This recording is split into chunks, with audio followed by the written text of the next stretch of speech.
बेवकूफी का नतीजा। एक छोटा सा गांव था जहां पर कुछ लोग रहा करते थे। वहीं पर 3 दोस्त रहते थे, रामू, श्याम और रमेश।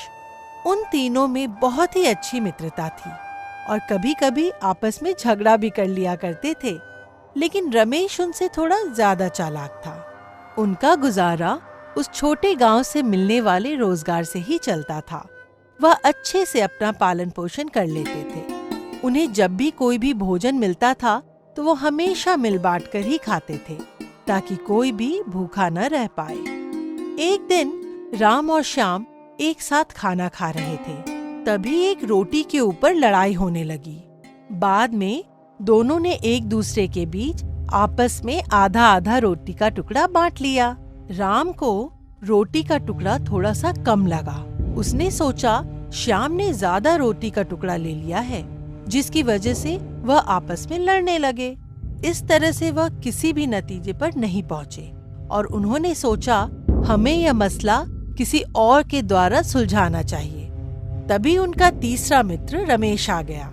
उसने देखा यह दोनों रोटी के लिए झगड़ रहे हैं और रमेश भी सुबह से भूखा था। फिर दोनों ने यह बताया कि हम अभी तक किसी नतीजे पर नहीं पहुंच पा रहे हैं, तुम हमारी मदद करो। उनकी मदद करने के लिए रमेश एक तराजू लाता है और दोनों पलड़े में एक रोटी का टुकड़ा रखता है और देखता है एक हिस्से में रोटी का टुकड़ा थोड़ा ज्यादा है, जिसकी वजह से वह हिस्सा भारी है। इसीलिए वह उस तरफ से रोटी का थोड़ा सा टुकड़ा खा जाता है ताकि दोनों पलड़े बराबर हो जाएं। पर जैसे ही रोटी का थोड़ा टुकड़ा खाकर रखता है, दूसरी तरफ से तराजू के पलड़े का वजन ज्यादा हो जाता है।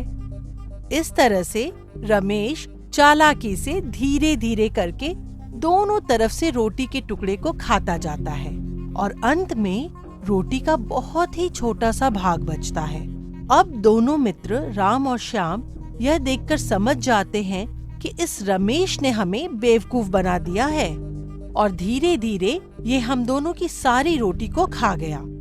इसीलिए दोनों कहते हैं कि तुम रहने दो, हमें कोई बंटवारा नहीं करना और आप हमें हमारी रोटी दे दो। पर रमेश बड़ी चालाकी से कहता है कि मैंने इतनी देर तक मेहनत की है तो मुझे भी तो कुछ मिलना चाहिए। बस इतना कहकर वह रमेश बाकी बची हुई रोटी का टुकड़ा भी पूरा खा जाता है।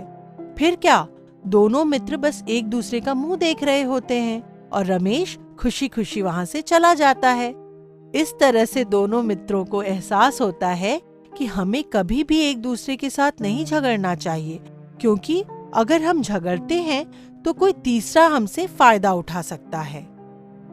तो बच्चों, इस कहानी से हमें ये सीख मिलती है कि हमें हमेशा एकता बनाकर रखनी चाहिए ताकि कोई तीसरा हमें बेवकूफ बनाकर हमारा फायदा ना उठा सके।